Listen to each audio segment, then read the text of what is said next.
So, friends, I believe we are live on the Facebook and we are waiting slightly a second for the YouTubes. And I believe we are in both places.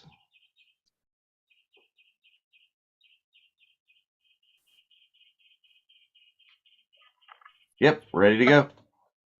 Hello, welcome to the 24th episode of Unifying Force. I'm Kat, joined by David and Gio. How is everybody?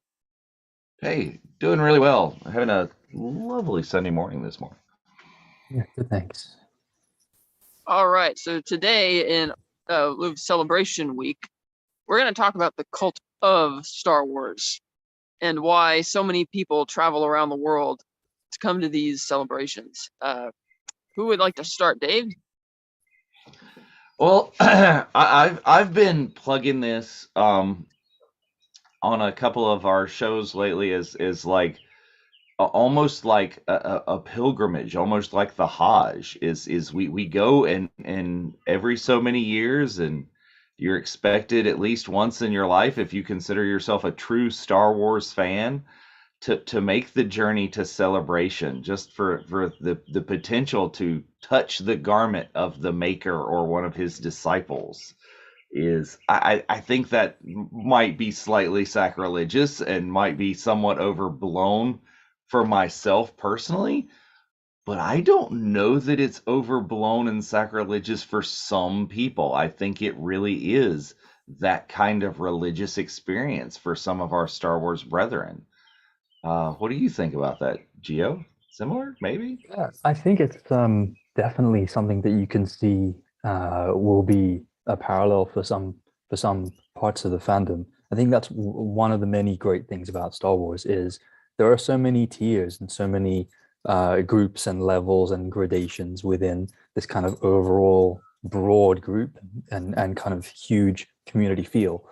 Um, and one thing that really strikes me is the friendliness and acceptance that I think a lot of the diehard and casual fans of Star Wars can really feel. And sometimes that's something that needs to be experienced. It's a kind of an analogy that I guess some people would put to things that are maybe more either conceptual or mystical or spiritual. That sometimes you can talk and you can speculate and you can have these theories and these imaginations, but to actually put it into practicality and to make it tangible, um, to be able to see and feel and hear Star Wars in essence in one physical place will hit home that much harder for some people and really take their kind of appreciation of it to another level. Um, and I think what's so fantastic is, yeah, everyone is entitled to their level of connection to it, and there's no right or wrong. There's no kind of um, discrete boundaries that things kind of fall into. It's just you go there, you've got the passion with a property, a franchise, as Star Wars is in these stories, then that connects you to people. Connect you the way supporting a sports team can, or being part of another aspect of the community. And it's really just something that, if whatever you're going through in life, whatever stage you're at, whatever kind of age or background you have, if you've got that that investment in something just imaginatively, then you're kind of there. And to find a community of people wherever it may be that share that, even if it's just a single note rather than a whole kind of track of things that might draw you to Star Wars, that's something special. And to see that brought about into a particular place is fantastic. And that's exactly your analogy is great. I mean, yeah, it could be a little sacrilegious, but yeah, the pilgrimage thing is a great metaphor for how it works, and how the physical experience can really elevate something and deepen someone's connection, beyond just using the other senses, the just looking and hearing and talking Star Wars, but actually kind of being there, and feeling it. Like we become the Star Wars. It's no longer like an outside thing. What do you think, Catherine? Yeah. Well, I initially my first celebration I went to was Chicago, and that was only because I happened to be scrolling through the newsfeed on Facebook when there was an article saying that the tickets were live, and I commented kind of flippantly, like with a friend. I'm like, hey, we should all go to Chicago celebration. I'm like, okay, and then they bought tickets. So I'm like, okay, I guess we're doing this, and so I just bought tickets, and then it just became a thing, and I went there, and it's like, this is really cool.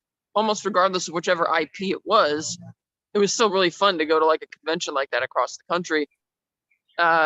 And so, yeah, if you will, there's a lot of people out there, of course, who don't live around a bunch of other fans. They're just maybe the only fan in their family or on their street.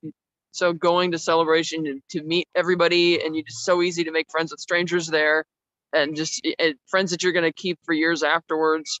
And like you said, being able to meet some of these people face to face, the maker, so to speak, is really cool.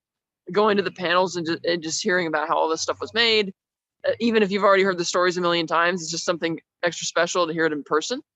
So it's just, and of course, when you're browsing the vendors, you always find surprises of things that you want or that you didn't think you wanted. So yeah, it's just something extra special that, a lot of fans have it. Like Star Trek fans have that for their annual convention and in San Francisco, and then the Doctor Who fans have that with their convention in Los Angeles. So it's, except unlike those ones that stay in the same place, I think it's really cool that Star Wars Celebration travels around the country and in a few instances around the world to help bring it to more people and expand the fan base. Yeah, and I think that's one of the coolest things that going. I was going to mention that later on, as I'm glad you brought it up, is that we're not different than a traditional pilgrimage in Islam. Is we don't have to go to a specific holy place, because if we were, we'd be going to like Tunisia or the Redwood Forest or Death Valley. I don't know that they're quite prepared for the 80,000 people that are going to descend. I don't know that we're prepared Or the for 8,000, going yeah, would be great. spending that Well, time. there actually is a Yeah. Mad Max convention out in Death Valley called the Wasteland Festival, so that can be pretty cool too. To be prepared to venture out into the desert and hope you don't die or get shot by Tusken Raiders and scavenged by Jawas. Well, that would be amazing. Okay, so I take that back. I think maybe I want that to happen now. But no, is we're moving around the country, and one of the things that I'm excited about seeing is one of the reasons why I changed my flights and stuff to be there on Sunday, is because I want to see that ending in the announcement of where are we going to go next? Where is the next celebration going to be? We've done the middle of the country. We've done Chicago. We've done Anaheim. There's been Indianapolis was one point as Denver, London, Japan. So I think seeing where this is going to go next is going to be part of that amazing, and part of the inclusivity that the Star Wars cult has. Everybody is right. Everybody is entitled to their own levels of fandoms and the sharing of fandoms, except if you're some of our friends, you can't Star Trek and Star Wars at the same time. That's just not acceptable to but I think that's only in joking. But yeah, is we're gonna have people there who like you did for Chicago, is just like pick up and decide to go on a whim and a lark.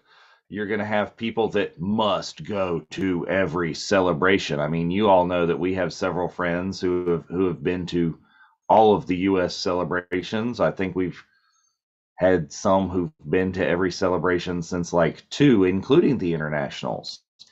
So it's a widely varying experience and need, I guess, to do this pilgrimage.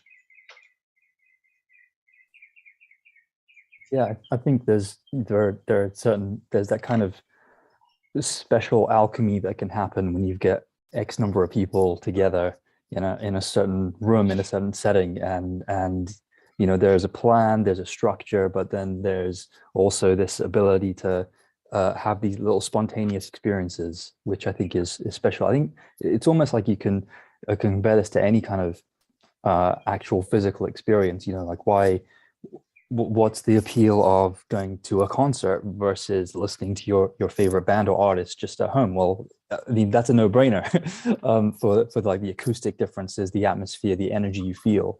And I guess I don't see why you wouldn't be able to say the same things for a convention, for the bringing together of people for a particular thing. There's a focus. But with the treat that is Star Wars, you've got so many aspects of it that are so wide ranging and so standing the test of time almost. Because this started coming up to 45 years, right? And it's going really strongly, and it's this now such a breadth and depth of content, of stories, of aspects within loving this property that you're going to find at least one thing that's awesome and unique and special for every time you experience a bit of Star Wars in person. And I think you can definitely say that's also something when you go somewhere a little bit different, a little bit special. And maybe the fact that this has been delayed a little bit for unfortunate circumstances can actually really fire the engines underneath us and think, wow, it's the delayed gratification is sometimes better than the instant, I like this, I want this, I'll order this now kind of thing.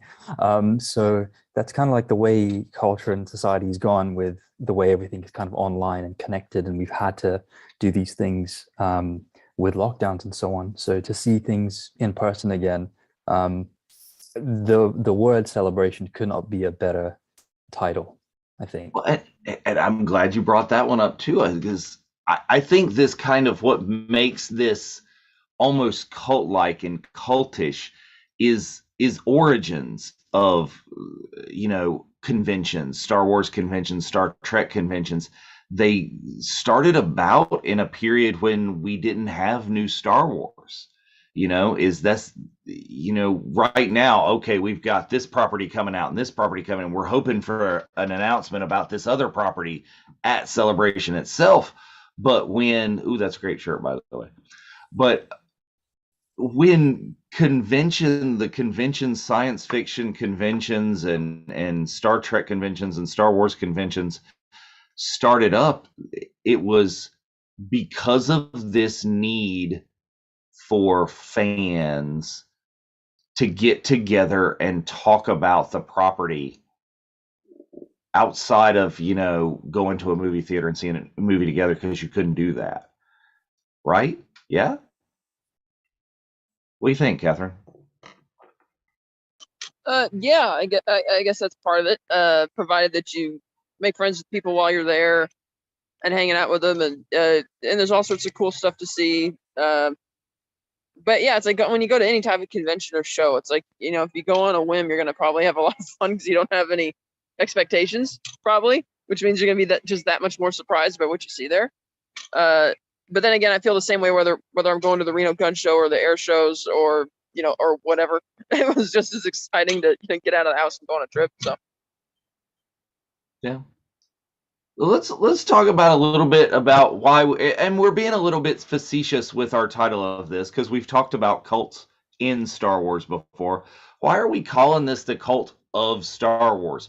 What makes this so much more of a cult? Because not within necessarily our immediate circles of friends, but within the level of people. I experienced this just the other day. It's like, oh, you're not going to be here next week? Like, where are you going? What are you doing? And like, oh, I'm going to Star Wars Celebration.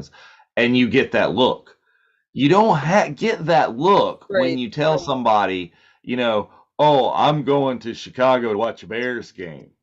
But I think that's also because when Star Wars started out, it definitely was a cult of fans, just a small group of people. I mean, the first inkling the public got of Star Wars was a presentation at, I believe, the 1976 Comic-Con in San Diego. But while there are undoubtedly millions of Star Wars fans around the world, there's only a very select few who actually go to Celebration, and that's seen as like, well, you're even further down the rabbit hole, so to speak. and are probably more likely to be able to beat anybody in your town in a Star Wars trivia quiz than other people. So it's like it's like an extra layer deep with all the when you're actually going to all the events like that. And people like to jokingly, like even when we discussed our the cults in Star Wars and we made all the real world parallels, it's like, yeah, there's cults which are outside the mainstream, like all of them start, but then some of them end up going mainstream, but that doesn't mean they weren't a cult originally, because Star Wars is certainly mainstream now. Yes, mainstream, and you're right, mainstream in some aspects, but mainstream beyond that. And then in the chat we have the mention of not everybody even knows this is a thing. Is Krista mentions that every time that she says she's going to Star Wars Celebration, they think she just means like going to Galaxy's Edge. It's like, so Yeah,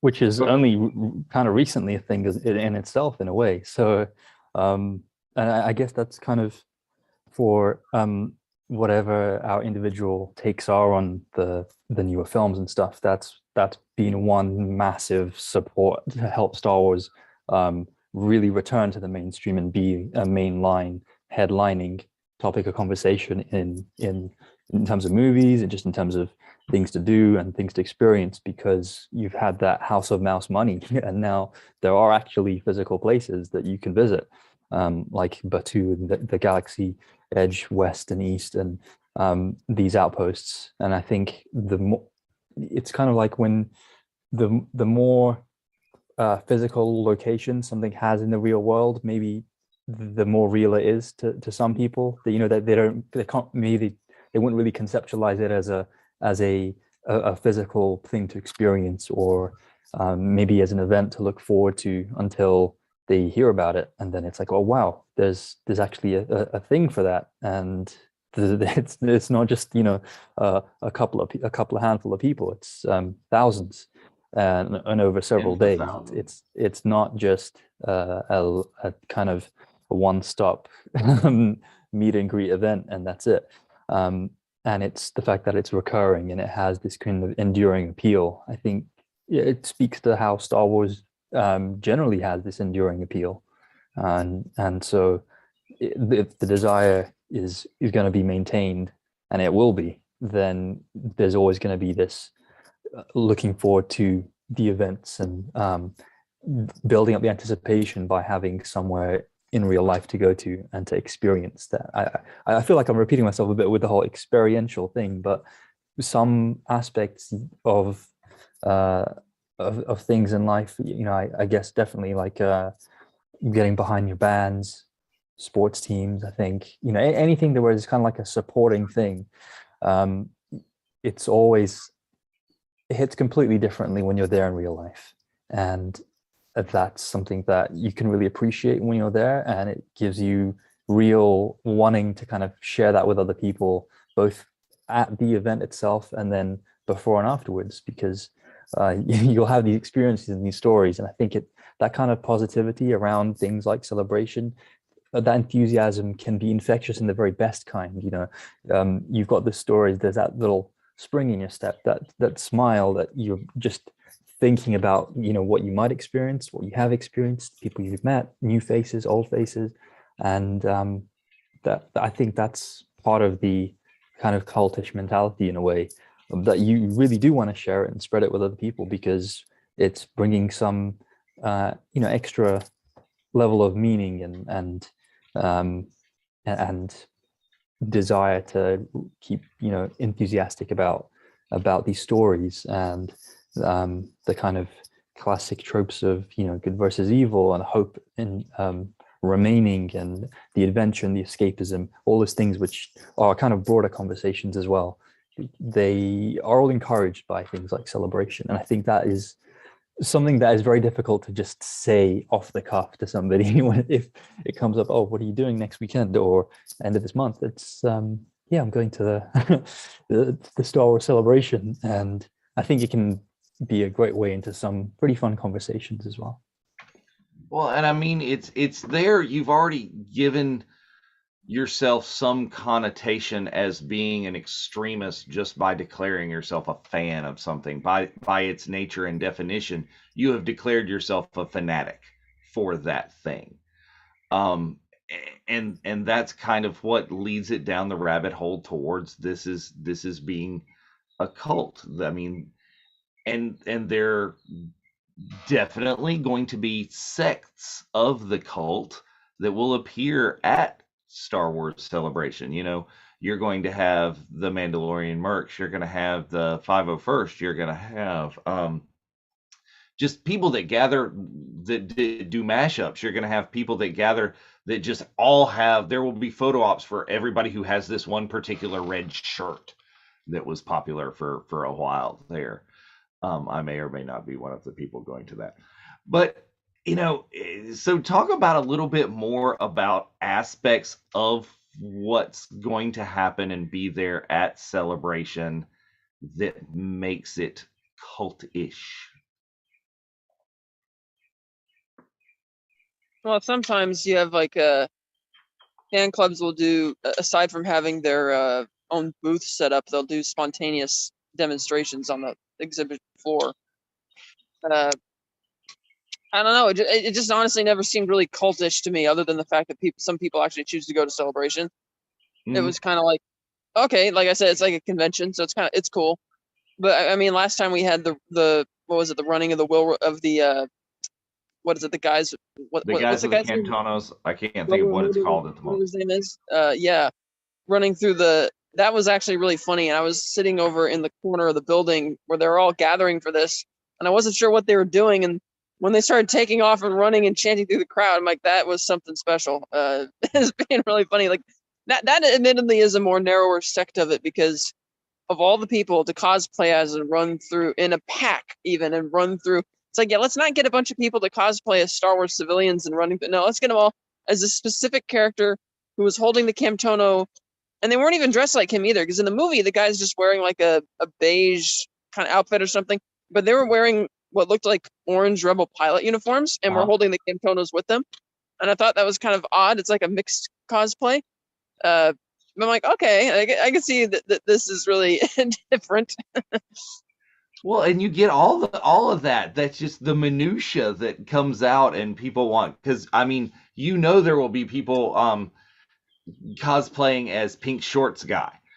And now, since the last that's happened is now been removed digitally, the like jeans kid that's like shows up in the one little corner, there's going to be people with like half of a bulkhead and just like jeans and a t-shirt sticking out the sides. All of that sort of thing is going to happen. It is, yeah, I guess you gotta talk about, and here's where I'm gonna go, is Catherine's opened the door and said, well, it didn't seem cultish to me. Well, because you're one of us, one of us, one of us. When you're on the inside, do you see it? Now, Well, it's funny that unfortunately, we're not gonna have people from the outside watching this show to give us that perspective. Well, it's funny that you're mentioning that, because right now I'm at this British car show, and that is only British cars allowed. So that's, I guess, another cult.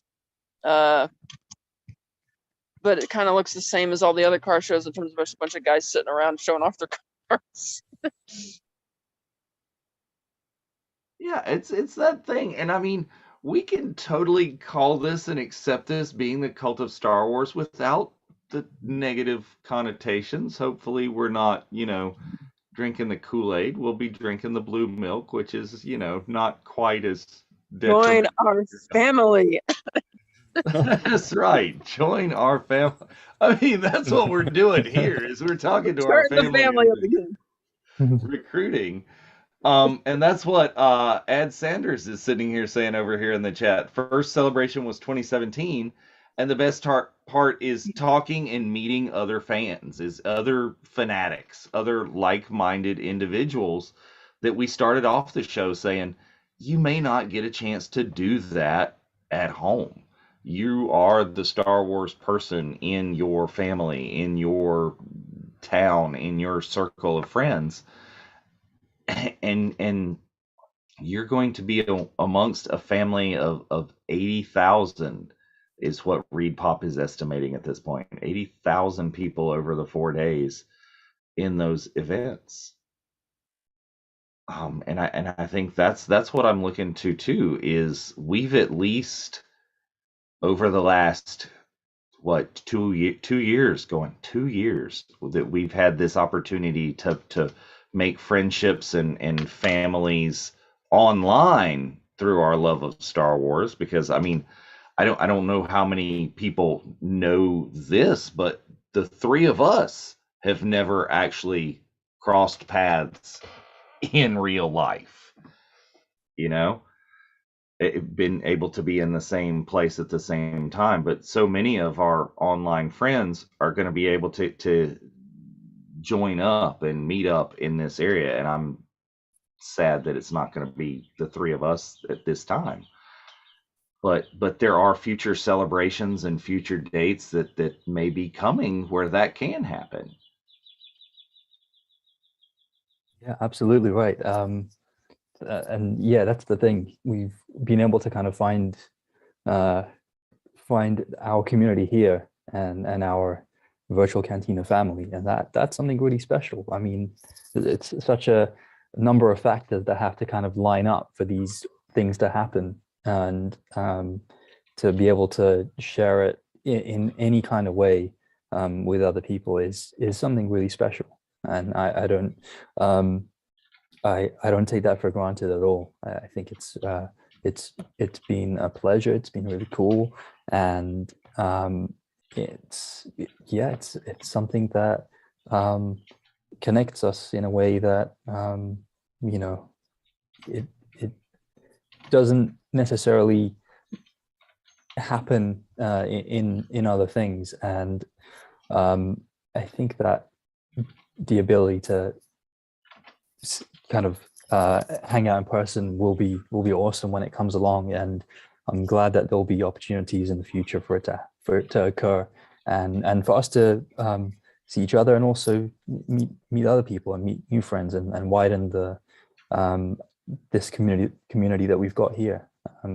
It is something pretty special to have this level of passion and commitment to something that is essentially escapism, and that doesn't necessarily undermine it at all. I think, in fact, that might even make it a stronger a feeling, because when maybe things aren't so great, or things are difficult, or things are just a little slow, a little mundane, a little maybe too ordinary, to have something fantastical, and then to have fantastic people that have that same burning passion is awesome.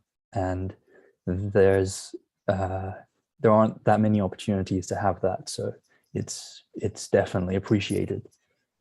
Well, let's talk about, because we've got over in the chat, is let's talk about, we've talked about meeting other like-minded folks, but like I was saying before, the opportunity to touch the hem of the garment of some of the royalty, the celebrities.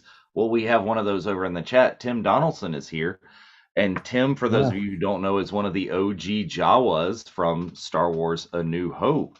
Is like, this is going to be a big deal. It's a big deal for me. I'm looking forward to meeting Tim at the Boonta Eve Cantina, our third annual event. Plug, plug, plug. See, Spencer, I did that right there. Fulfilled my requirements. But, you know, I want to meet Tim because we've done an online show like this together, and we've had a really special hearing his story and things. But there are people who have not even seen that, who go, he was in the Star Wars. I need to go and meet and be, make him physically real. How cool is that going to be? And what's that like for people? I mean, Catherine, you've done it. You've been there. Like, tell us about it. Yeah, it's kind of neat, because I remember the first time I encountered somebody from Star Wars was actually at a local con in 2014. It was Billy D. Williams. And I'm waiting in line, and at first I think, okay, this will be kind of fun. But then once you actually step in, and first thing I got both an autograph and a photo op. The first thing I did was a photo op, and the second I stepped in there for it, it's like you're just totally enveloped, and it's like, oh my God, it's Lando. It's somebody actually from those three iconic films, and you're just kind of overwhelmed by it. And it didn't matter that it lasted a few seconds. It was amazing. And then when I went to get his autograph, we actually talked for a bit, which was even cooler. And it's like you said, it just kind of, it's making the person that you're watching on screen physically real. And I am sorry that I missed Tim at because the crest that he was at on May 4th for Star Wars Day, that's in my stomping grounds, and I missed out on that last second. But I'll hopefully make it to Celebration next time for our next Boonta Eve event, and hopefully meet him there. But it's awesome. And same when I met, like I did the dual photo op with Ray Park and Ian McDiarmid. My God, I walked in and I was like, Your Majesty, when I shook his hand, it's the Emperor. How could you not, And Ian thought that was flattering. I thought that's really neat, and you just kind of feel that when you're meeting these people. And one of the other ones I probably geeked out at the most was Lauren Peterson, because I'm really a fan of how they actually make all this stuff. Because I went to film school and make short films and stuff of my own. So meeting him, who just built all the models and in charge of the model department throughout the original trilogy and even the prequel trilogy, that was really something, to meet the actual little makers as well. So that it's something extra special. And when you guys experience that, be it at this celebration or the next, it's going to be fantastic. Gio, thoughts? Yeah, I think that's something that you can't really replicate anywhere else. That that in-person lived experience and seeing somebody in the flesh, and just to realize that that's a person just like you and I, but then also they've, through their artwork, through their work, through their portrayal, or through their behind the scenes, hard graft, have been able to produce something that you really cherish. I think that is, it's not something you can underestimate, really, and not something you can really experience other than in person. And the opportunity to meet Tim Donaldson, that would be fantastic, and to see other people. There's so many elements and so many hundreds of thousands of hours that go into making just a short part of film. And to think, you've got the original trilogy, then you've got the prequels, the sequels, the animated shows, the entire plethora of graphic novels, comics, and new novel series with their own eras, like the High Republic. There are so many different ways to almost get starstruck in a way. And it kind of might, in saying this, it might seem a little weird to say that about maybe people that you've just seen as like names on the credits of films, but then to know that they've got those stories, they've been there, done that. They've got a little bit more than just a t-shirt, the way we might do. That's something that I don't think you can really. I'm finding it hard to articulate almost how to really say that in other ways than just to give it a go and experience it. And I think, as Catherine mentioned, sometimes if it's something that you kind of spontaneously, those little happenings that can happen at conventions, I'd imagine you can see things and notice things that you just wouldn't with watching the videos, watching highlights, or anything like that, reading releases and announcements online. And so to feel that in person, that's going to be something really special, and something that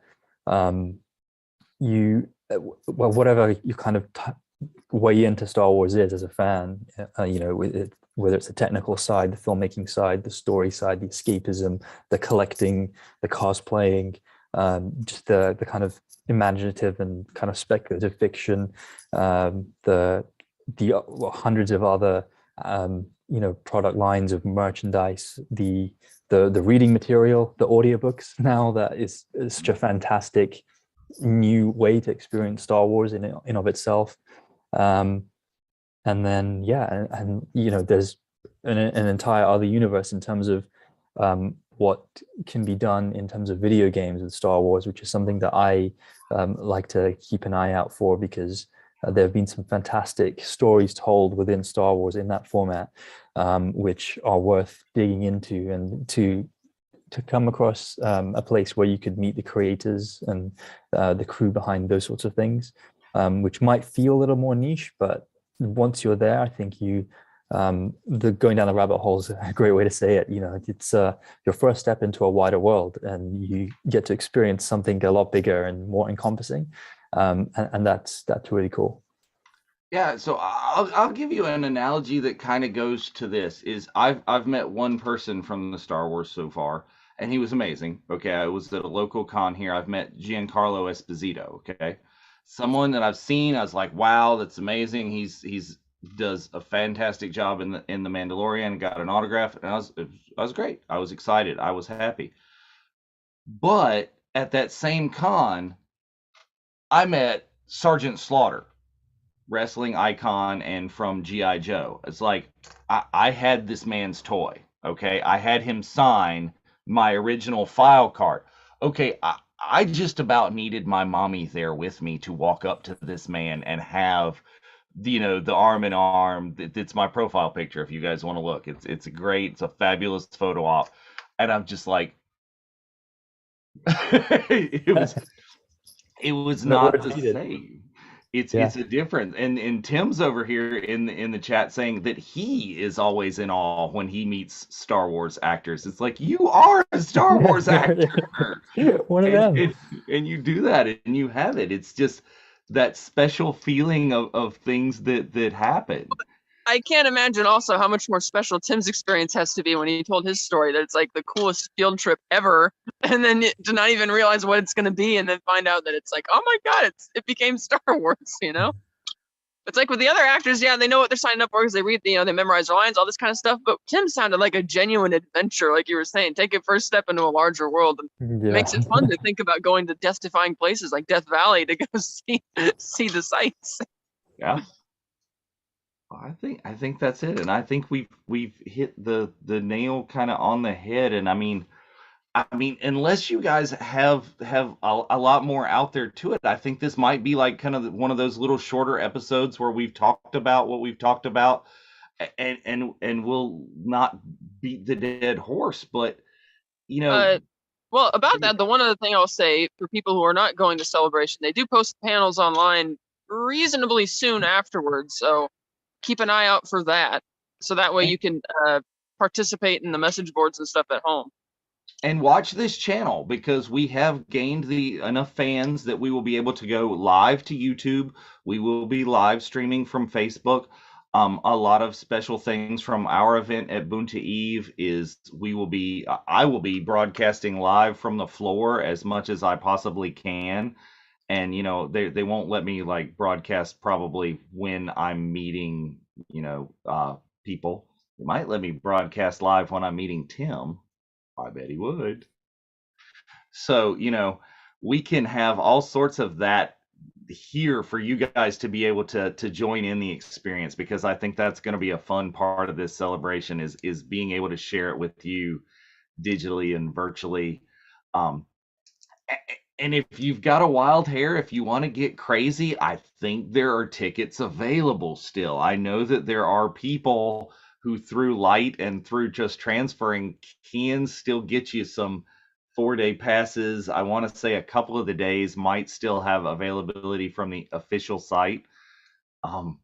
Get out there and do it. Join the Star Wars. Watch us online if you can't, and share in the sense of family, community, and cultism that we're about to experience and that's about to go forth. So, from all of us, thank you for watching us. Thank you for joining us in the chat. It's always great when we've got people coming in and joining us in the chat. It makes this show so much more lively. Next week will be a fifth Sunday, so we will not have either of our shows. It will be a fifth Sunday, so neither show will be there. But again, we'll be live here and there. You'll get to see us, and then we will be back with the Jedi Archives in the first week of June, and we're going to have a wrap up of things that happened at Celebration and start talking about Kenobi, which is going to Yeah, be crazy. we'll be back on this show on June 12th. Cool. Excellent, excellent, excellent. Hope to see you all then. Until then, may the force be with you. With you all.